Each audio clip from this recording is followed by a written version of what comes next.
Aleluya, te adoramos. Amarte solo a ti, Señor. Amarte solo a ti, Señor. Sube tu voz. Amarte solo a ti, Señor. Y no sé, pues donde no hay alabanza, Él no puede estar presente. Un sacrificio tan grande no puede pasar por alto. 3 veces le digo santo, aunque digan que estoy loco. Aleluya. Juan 5:1. Vamos a continuar. Después de la historia de la samaritana, nos dice aquí en Juan 5:1. Después de estas cosas, había una fiesta de los judíos y Jesús subió a Jerusalén. Y hay en Jerusalén, cerca de la puerta de las ovejas, un estanque llamado en hebreo Betesda, el cual tiene 5 pórticos. En estos yacía una multitud de enfermos, ciegos, cojos y paralíticos que esperaban el movimiento del agua. Porque un ángel descendía de tiempo en tiempo al estanque y agitaba el agua. Y el que primero descendía al estanque después del movimiento del agua quedaba sano de cualquier enfermedad que tuviese. Y había allí un hombre que hacía 38 años que estaba enfermo. Cuando Jesús lo vio acostado y supo que llevaba ya mucho tiempo, así le dijo: ¿Quieres ser sano? Señor, le respondió el enfermo, no tengo quien me meta en el estanque cuando se agita el agua, y entre tanto que yo voy, otro desciende antes que yo. Jesús le dijo: levántate, toma tu lecho y anda. Y al instante aquel hombre fue sanado y tomó su lecho y anduvo. Y era día de reposo aquel día. Entonces los judíos dijeron: aquel que había sido sanado, es día de reposo, no te es lícito llevar tu lecho. Quiere decir, no te es permitido. Él les respondió: el que me sanó, él mismo me dijo: toma tu lecho y anda. Entonces le preguntaron: ¿quién es el que te dijo toma tu lecho y anda? Y el que había sido sanado no sabía quién fuese, porque Jesús se había apartado de la gente que estaba en aquel lugar. Después le halló Jesús en el templo y le dijo: mira, has sido sanado, no peques más, para que no te venga alguna cosa peor. El hombre se fue y dio aviso a los judíos que Jesús era el que le había sanado. Y por esta causa los judíos perseguían a Jesús y procuraban matarle, porque hacía estas cosas en el día de reposo. Y Jesús les respondió: mi Padre hasta ahora trabaja y yo trabajo. Por esto los judíos aún más procuraban matarle, porque no solo quebrantaban el día de reposo, sino que también decía que Dios era su propio Padre, haciéndose igual a Dios. Y Jesús les respondió: de cierto os digo, no puede el Hijo hacer nada por sí mismo, sino lo que ve hacer al Padre. Porque todo lo que el Padre hace, también lo hace el Hijo igualmente. Porque el Padre ama al Hijo y le muestra todas las cosas que Él hace, y mayores obras que éstas le mostrará. De modo que vosotros os maravilléis, porque como el Padre levanta a los muertos y les da vida, así también el Hijo a los que quiere da vida. Porque el Padre a nadie juzga, sino que todo el juicio dio al Hijo, para que todos honren al Hijo como honran al Padre. El que no honra al Hijo no honra al Padre que le envió. De cierto os digo, el que oye mi palabra y cree al que me envió, tiene vida eterna. y no vendrá condenación, mas ha pasado de muerte a vida. De cierto os digo, viene la hora, y ahora es, cuando los muertos oirán la voz del Hijo de Dios, y los que la oyeren vivirán. Porque como el Padre tiene vida en sí mismo, así también ha dado al Hijo el tener vida en sí mismo. Y también le dio autoridad de hacer juicio, por cuanto es el Hijo del Hombre. No os maravilléis de esto, porque vendrá hora cuando todos los que están en los sepulcros oirán su voz. Y los que hicieron lo bueno saldrán a resurrección de vida, mas los que hicieron lo malo a resurrección de condenación. Bueno, ¿qué quiere decir Betesda? En los versículos del 1 al 3 nos habla de ese estanque. Nos describe que tiene 5 pórticos. Betesda, hermanos, significa casa de misericordia, también conocida como casa de los olivos. Pórtico es un paseo, así le llamaban ellos, que nosotros lo podemos entender como que eran pasillos cubiertos con techos sostenidos por columnas. Como cuando vemos los kioscos que hacemos aquí, así estaba la fuente de Betesda y a los lados había 5 pórticos con techo donde se ponía la gente. En el versículo 4 dice, nos describe este versículo la razón por la que ahí se reunía tanto enfermo, ya que ellos creían que en ese estanque bajaba un ángel en tiempo, que agitaba el agua y que el primero que descendía a él recibía sanación. ¿Qué es lo primero que nos muestra este estanque? Este estanque nos muestra la idolatría que hay en el ser humano, porque ellos creían en algo que muchos ni siquiera habían visto. ¿Y qué nos pasa ahora a nosotros? ¿Cuántas veces no por el engaño del diablo fuimos a Chalma, fuimos al Santo Niño de Atocha, fuimos a donde nos decían que algo se movía y que había un milagro? Eso es lo que le pasaba a estas personas en este lugar. La mayoría de ellos eran personas religiosas esperando un milagro, ¿sí? Dice, eso es una mentira. Eso es algo que se mueve en nuestras emociones. El diablo, el maligno, siempre va a operar en nuestras emociones, porque por medio de ella nos mueve, por nuestra emoción y nuestra necesidad. En el versículo 5 nos dice que ahí se encontraba un hombre que hacía 38 años, hermanos, que estaba enfermo a causa de su pecado.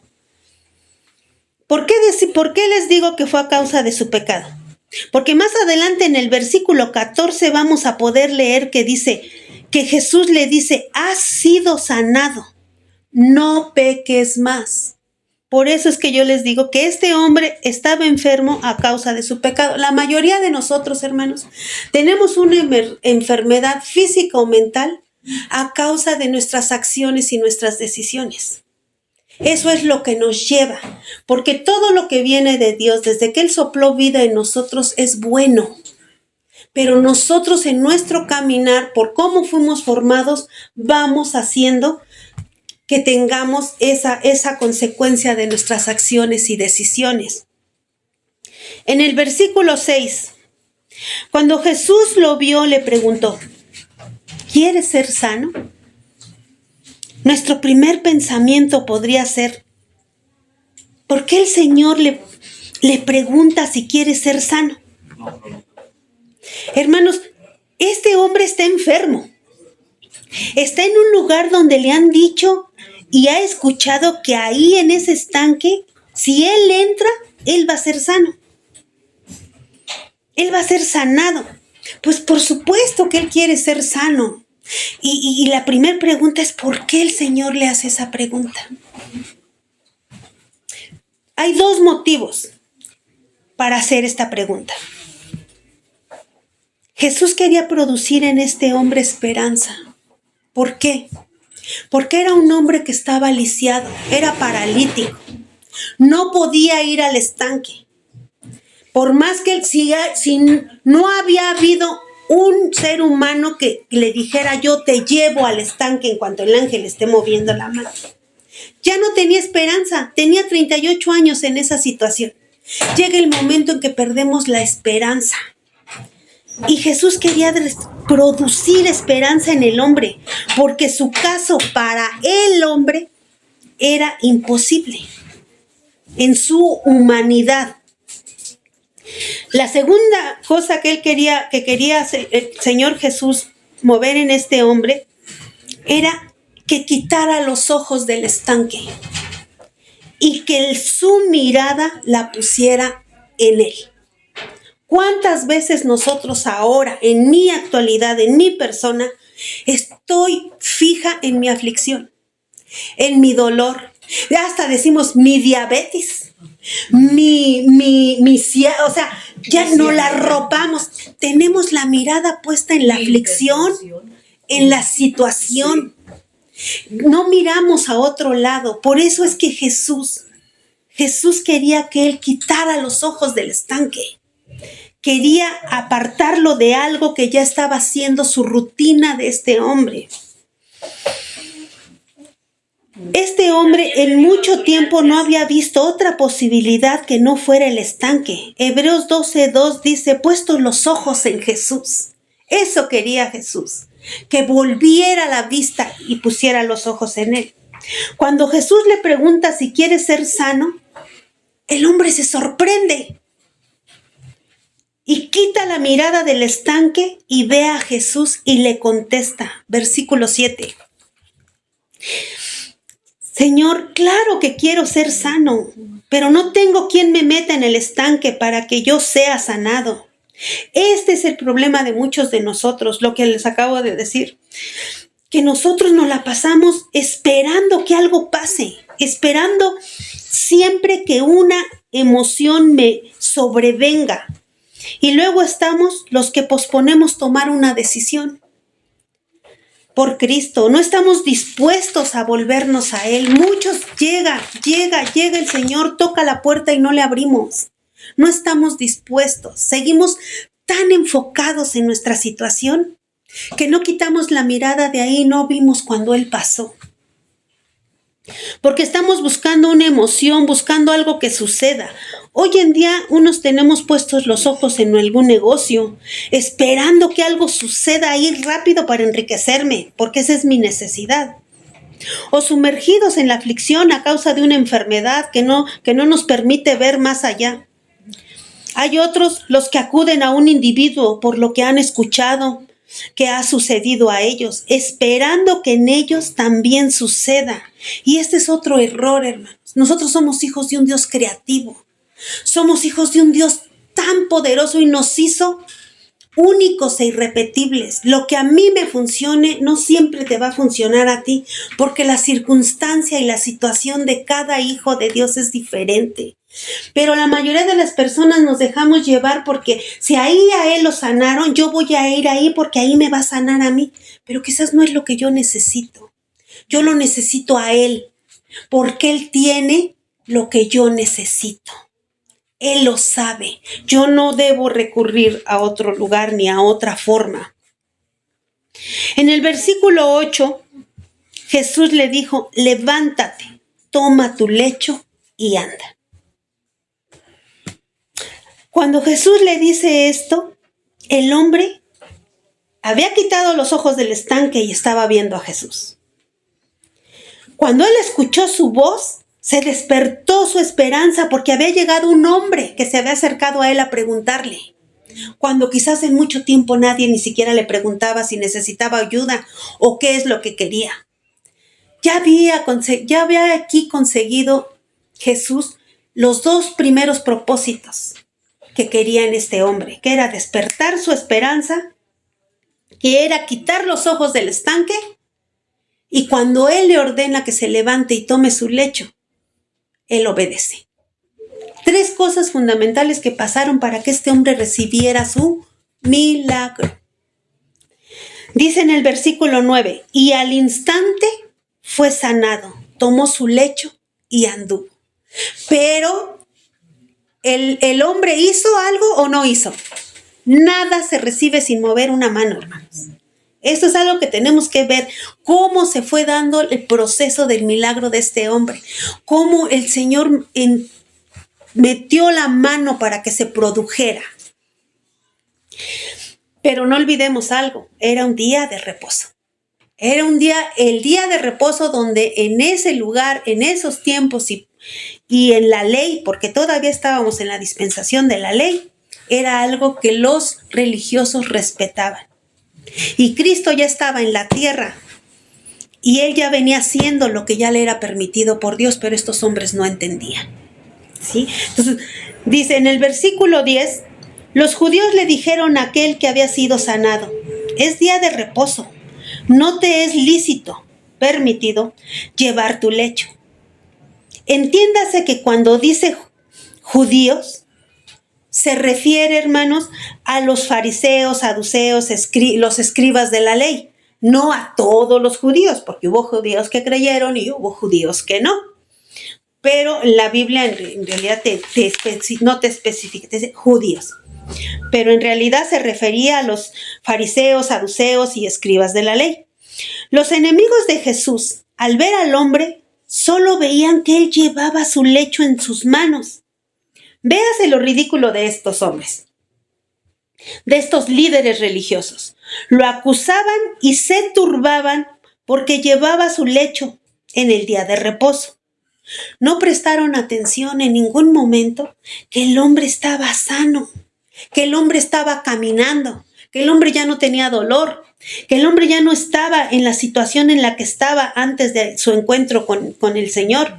No se sorprendieron, envueltos en su idolatría a las leyes de hombre puestas por ellos mismos en sus propias reglas humanas, porque para ellos cumplir la ley era obligar a los demás a cumplirla, no porque ellos la estuvieran cumpliendo, porque no hubo hombre en la tierra que cumpliera la ley, solo hasta que Cristo vino y la cumplió al 100%. En el versículo 11 dice que el que le sanó les dijo, que el que le sanó y le dijo, toma tu lecho y anda. Versículo 12. Entonces le preguntan que quién es él. Pero el hombre que había sido sanado no sabía quién había sido él, el que lo sanó. Él no sabía de Jesús, a él no le habían dicho, ¿sabes qué? Como a otros. A él no le habían dicho, hay un hombre que está expandiendo sanidad. El día que tú te lo encuentres vas a ser sano. Él no sabía eso. Él lo único que sabía es que un ángel iba a ese estanque y movía el agua. Él no sabía de Jesús. No había llegado todavía a sus oídos la fama de Jesús, de lo que él hacía. Por eso es que no lo conocía y no le supo contestar en ese momento a los escribas. Versículo 14. Dice que nuevamente Jesús le halló en el templo y le dijo, mira, date cuenta, has sido sanado, no peques más, para que no te venga alguna cosa peor, porque el pecado siempre nos va a ir hundiendo más y más y más. Podemos darnos cuenta que nuestro Señor Jesús, en su primer encuentro en ese estanque, ¿qué hizo? Le sanó el cuerpo, ¿verdad? Lo levantó, caminó. A este hombre en el estanque de Betesda le sanó el cuerpo en su primer encuentro de este hombre con Jesús. Y aquí, en este segundo encuentro que está teniendo en el templo, porque lo vuelve a encontrar Jesús, cuando este hombre, yo creo que por costumbre este hombre fue al templo a dar gracias. Yo quiero imaginarme y Jesús se movía en los templos y hubo un segundo encuentro. Cuando vuelve a verlo Jesús aquí en este segundo encuentro en el templo, le sana el alma, porque le hace ver cuál era el origen de su pecado. Le hace saber que ya no puede regresar a pecar más porque se va a volver a enfermar y quizás peor. Porque cuando Jesús sana, cuando Jesús da algo, lo da completo, hermanos. Él no solo le sanó el cuerpo, le sanó la mente, volvió a creer, volvió a tener esperanza. Supo en ese momento quién era Dios, quién le había sanado. Le hizo saber quién tuvo el poder de arrancarle esa enfermedad porque puso sus ojos en Él. Ya no iba a vivir engañado, viviendo de un Dios de barro, de un Dios de piedra. Todo esto le fue sanado, le despejó su espíritu, le despejó los velos por los que somos envueltos. Le dio claridad y libertad. Ahora ya sabía quién lo había sanado. Ya le era posible a este hombre saber quién era Jesús, quién le había sanado y quién le conocía. Ya le conocía, ya podía hablar de su encuentro con el Omnipotente. Ahora sí, en el versículo 15-16, ¿qué pasa? El hombre salió del templo y ¿qué fue lo primero que hizo? Y dio aviso a los judíos. Cuando uno conoce a Dios, cuando uno tiene una experiencia y un encuentro con Dios, lo primero que quieres hacer es salir a hablar de Él. Es salir a contarle a alguien de tu encuentro. Y esto le pasó a este hombre, porque muchos podrían decir, ¿y este hombre por qué fue de chismoso? Porque ya no le preguntaron los escribas. Él fue a decirles. Pero es que eso es lo que pasa, hermanos, cuando hay un encuentro con el Omnipotente. Tú quieres contarlo, quieres compartirlo, quieres que Él entienda lo que tú estás entendiendo, quieres que Él reciba lo que tú recibiste. Y esto es lo que le pasa a este hombre. Y él da aviso a los judíos que Jesús le había sanado. Y por esta causa, los judíos querían matarle, porque hacía cosas en el día de reposo. Y no solo eso, hermanos, sino más adelante vamos a ver también por qué querían matarlo. Versículo 17. Jesús les respondió: mi Padre hasta ahora trabaja y yo trabajo. Ellos trataban de matarle no solo porque violaba el día de reposo, sino porque decía que Dios era su Padre. Por estas dos razones los religiosos se sentían intimidados, perturbados, y querían que Él no existiera, querían quitarle la vida para que no siguiera expandiendo lo que Dios le había venido a dejar en esta tierra. Cuando Él le responde a los judíos, les va a hacer 3 grandes declaraciones. A consecuencia de este milagro poderoso que Él hace en este hombre, en la sanidad física y espiritual que le acaba de regalar, y por ser cuestionado por los escribas, Él hace 3 grandes declaraciones. Dice, el Señor hace 3 grandes declaraciones acerca de sí mismo y es sobre esta base que podemos usar. Vamos a usar el versículo 24 de este capítulo de Juan. Porque en base en este versículo va a mostrarles Jesús por medio de 3 grandes declaraciones la autoridad que el Padre había delegado en Él. Primera declaración, versículo 19. Jesús les respondió: de cierto os digo, no puede el Hijo hacer nada por sí mismo, sino lo que ve hacer al Padre. Porque todo lo que el Padre hace, también lo hace el Hijo. Aquí les dice que Él es Dios y que Él puede hacer lo que hace Dios. Que hay una relación y una armonía perfecta entre el Padre y el Hijo. Porque nosotros formamos a nuestros hijos, ¿verdad, hermanos? No, ellos ven cómo nos comportamos, qué es lo que hacemos, qué es lo que no hacemos. Esto es lo que en estas palabras Él quiere hacerles dar a entender para que ellos vean que Él es Hijo y que tiene todo el poder y toda la autoridad. Y que por eso la acusación que lanzan contra Él es absurda, puesto que el Hijo no contradice al Padre, ni el Padre al Hijo. Jesús hace lo que hace Dios, por eso Jesús puede perdonar pecados. Versículo 20. Vamos a ver qué dice versículo 20. Dice, porque el Padre ama al Hijo y le muestra todas las cosas que Él hace, y mayores obras que éstas le mostrará, de modo que vosotros os maravilléis. Les dice que tiene una relación personal e íntima con Dios, es una conexión. Su segunda declaración que hace a los fariseos en el versículo 21 no la muestra, dice, porque como el Padre levanta a los muertos y les da vida, así también el Hijo a los que quiere da vida. Jesús levanta a los muertos porque Él es Dios. Y el Señor Jesús dio ese don a sus apóstoles, hermano. A Pedro, a Pablo, que son los hombres que podemos leer aquí en la Biblia que pudieron resucitar un muerto. Pero entiéndase que Jesús lo hizo como Dios. Y sus discípulos lo hicieron en el nombre de Jesús. Esa es la diferencia. Su tercera declaración viene en el versículo 22. Dice, porque el Padre a nadie juzga, sino que todo el juicio dio al Hijo. ¿Qué quiere decir esto? El Padre no solo delega el poder al Hijo de levantar muertos, sino que también le delega el poder de juzgarlos a todos, a salvos y a perdidos. Porque habemos muchos salvos, hermanos, que tristemente nos alejamos de la palabra. No perdemos quizás la salvación, porque ese sería un pecado muy mayor para perderla. Pero no vivimos la vida que Cristo quiere que vivamos. No obedecemos sus palabras ni sus estatutos. Entonces eso, y sí vamos a entrar a juicio. Lo vemos en nuestro vivir. Podemos ser unos cristianos de banca, que nos la vivimos cayéndonos y levantándonos, cayéndonos y levantándonos. Esa no es la voluntad de Dios.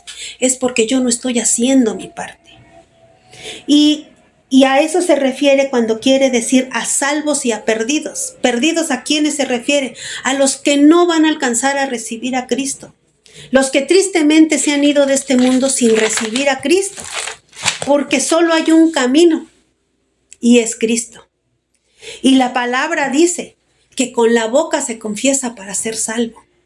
Si yo me voy, ya no tengo boca, hermanos. Es aquí y ahorita.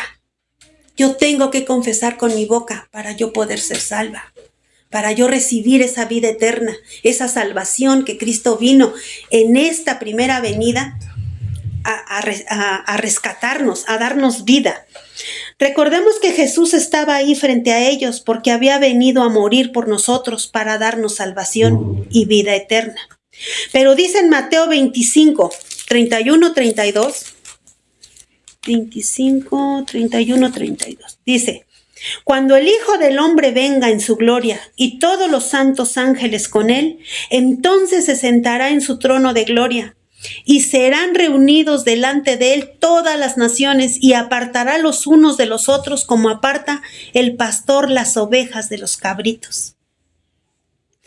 Aquí nos está reafirmando que Él es el que tiene la autoridad y que Él es el que va a venir. Él va a regresar a juzgarnos. Él es al que el Señor le delegó el poder para que viniera y nos juzgara. Él regresará ya que todo juicio le fue dado a Él. Él hace a los fariseos estas tres grandes declaraciones para mostrarles por qué podía ser y iba a hacer todo lo que iba a hacer, porque Él era. El Señor le había delegado todo aquí en la tierra como hombre para poderlo llevar a cabo, porque Él era hijo de Dios. Él era Dios. ¿Sí? En base a estas tres declaraciones que ellos no podían entender porque ellos seguían viviendo su religiosidad basados en una ley, esperando que Él viniera, sin darse cuenta que ya lo tenían enfrente. También les hace tres grandes principios. Les revela tres grandes principios que siguen en esta declaración. Fíjense. En el versículo 24, que fue nuestra base, dice, vámonos acá, versículo 24. De cierto os digo, el que oye mi palabra y cree al que me envió, tiene vida eterna y no vendrá condenación, mas ha pasado de muerte a vida. A eso Él vino, a darnos vida eterna. Versículo 24. Él dice que tiene vida eterna. ¿Quién lo dice? Jesús. Esto es lo glorioso. que aquí está revelando, que Él es Dios y que por medio de Él la recibiremos. Él nos hace la invitación a todos, sin excepción alguna, a todos los que lo oigan, a todos los que oigan su palabra y crean en Él que lo envió. A esos son a los que Él le hace la invitación, a los que lo oigamos y creamos en quien lo envió. Ellos son los que tienen vida eterna. Jesús primero hace estas declaraciones antes de dar sus promesas, porque nos está declarando cómo es, por qué es y para qué es. Y después vienen sus promesas de Él. Veamos, versículos 25 y 28. Dice así: de cierto os digo, viene la hora, y ahora es, cuando los muertos oirán la voz del Hijo de Dios, y los que la oyeren vivirán. Versículo 28. No os maravilléis de esto, porque vendrá hora cuando todos los que están en los sepulcros oirán su voz. En el versículo 25 y 28, fíjense, en el versículo 28 dice, claro que la hora todavía no había llegado, sino que vendrá la hora. En este periodo, en esta dispensación que estamos, ¿en qué dispensación estamos? La gracia, ¿sí? Esa es la que estamos viviendo en esta dispensación que marcha hacia el tiempo cuando los muertos oirán la voz del Hijo de Dios y los que la oyeren vivirán. Si nosotros, hermanos, estamos en el periodo de la hora que viene, entonces, ¿qué significa cuando Él dice la hora es? ¿Quiénes son los muertos que oyen su voz ahora? Todos los que ya recibimos a Cristo. Los muertos son estos que a los que tú les llevas la palabra y que todavía no reciben a Cristo. A eso se refiere en ese momento. Nosotros fuimos sacados porque recibimos a Cristo y ahora ya no estamos muertos. Ahora tenemos vida. A eso se refiere. Son los muertos de ahora, los que no han recibido a Cristo. En el capítulo 11, 25 y 26 de este mismo evangelio, si vamos y checamos el 11,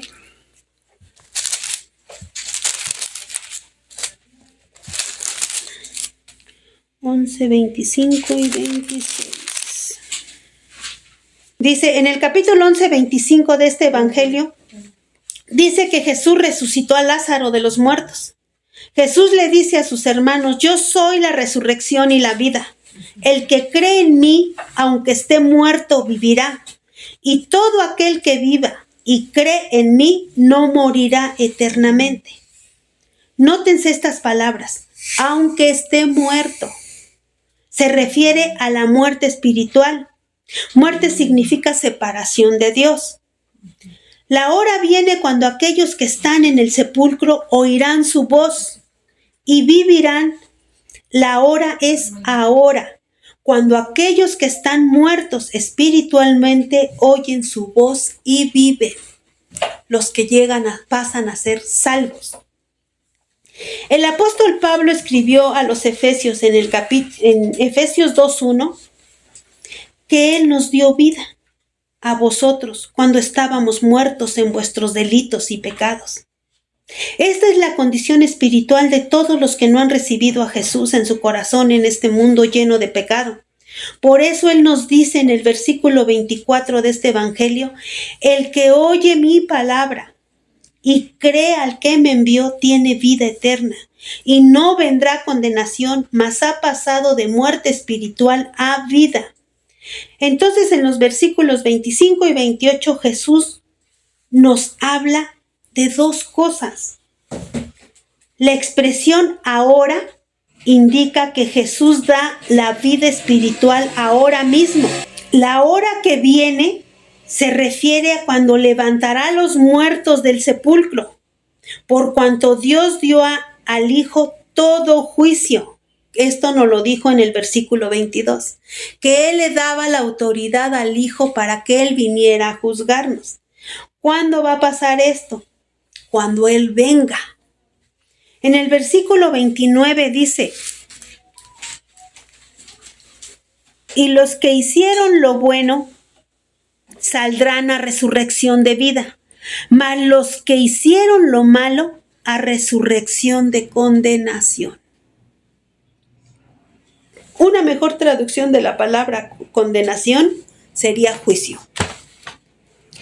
Hay dos resurrecciones en el libro de Apocalipsis, las cuales nos las describe la primera resurrección en el capítulo 20.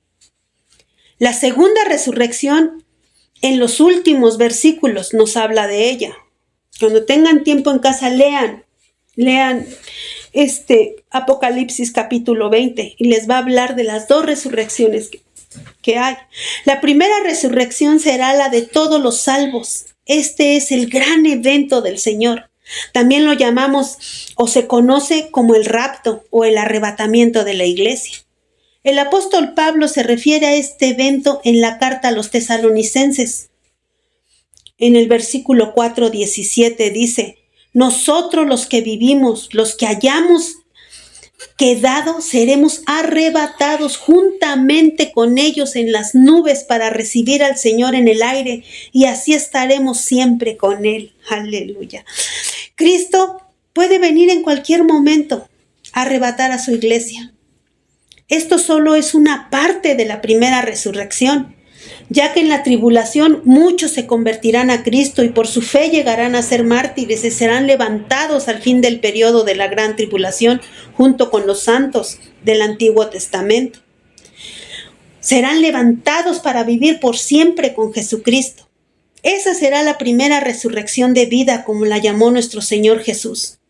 En cambio, la resurrección de condenación será el juicio del gran trono blanco, cuando todos los que no fueron salvados serán levantados y juzgados por sus obras. Entonces, cuando yo veo esto, podemos darnos cuenta cómo Él les está revelando a esos fariseos lo que Él es y a qué vino, y con qué poder del Padre vino a la tierra a llevar a cabo. Esto es a grandes rasgos lo que yo les quise explicar para que podamos ver quién es Jesús, qué poder tiene, qué no nos puede conceder si es para nuestro bien. Siempre, siempre, siempre, siempre que le pidamos algo a Dios, pidámoslo conforme a su voluntad, porque esa es correcta, esa es la perfecta. Él tiene el poder, Él tiene la autoridad y Él se la reveló a esos hombres para que pudieran entender, pero ellos no entendían. Pero ahora nosotros sí podemos ver, lo podemos conocer por medio de lo que nos ha dejado. Démonos cuenta que debido a la sanidad recibida del hombre que estaba postrado en el estanque de Betesda, por medio de esa sanidad que Él le dio, Él fue cuestionado, perseguido. Y dice en el versículo 17 que Jesús, cuando Él les responde, Él solo tuvo que dar una respuesta para poderles dar 3 maravillosas declaraciones, de por medio de las cuales les hizo saber la autoridad que Dios le delegó al Hijo. El Señor hoy nos trajo aquí. Yo quiero creer que el Señor hoy nos trajo aquí para sacarnos del estanque, hermanos. Para sacarnos del estanque y llevarnos a la fuente. ¿Cuántos quieren ser sanos? ¿Cuántos quieren ser libres? ¿Cuántos queremos? Solo eso. Él es la fuente. Dejemos de ver el estanque. Aleluya, te adoramos. Amarte solo a ti, Señor. Amarte solo a ti, Señor. Sube tu voz. Amarte solo a ti, Señor. Y no mirar atrás. Seguir tu caminar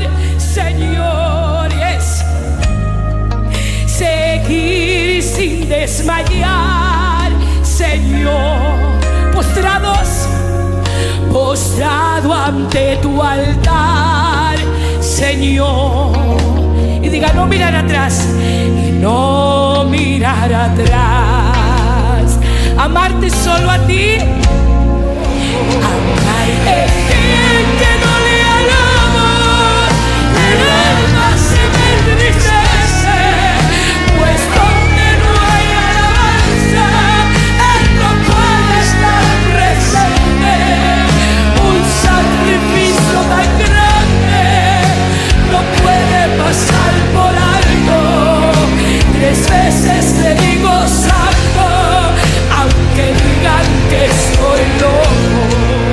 El día que no le alabo, el alma se me entristece, pues donde no hay alabanza, Él no puede estar presente. Un sacrificio tan grande no puede pasar por alto. 3 veces le digo santo, aunque digan que estoy loco. Aleluya. Santo.